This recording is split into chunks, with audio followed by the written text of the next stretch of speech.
If you're a medical school applicant that has a very long resume or CV and a very robust pre-health portfolio, I'll share a helpful exercise you can apply in the initial stages of preparing your AMCAS primary application.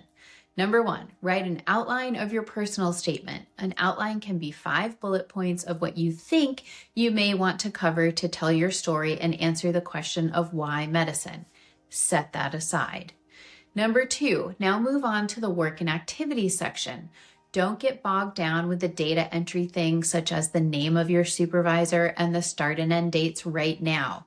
Simply list what you think will be your 15 work and activities using the drop-down classification menu provided, remembering that 15 is the maximum number allowed. Now you should have 3 documents in front of you: your personal statement outline, your work and activities list, and your resume or CV.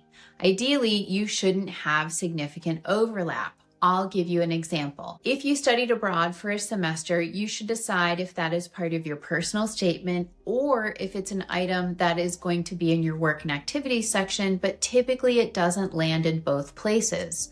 Are there exceptions to this rule? Of course. You could list a concrete experience such as working in a research lab in your work and activities, but you could talk about your medical curiosity and understanding of informed best practices as a result of your lab work in your personal statement. If you feel as if you run out of things to talk about, now you go back to your CV, resume, or pre-health portfolio.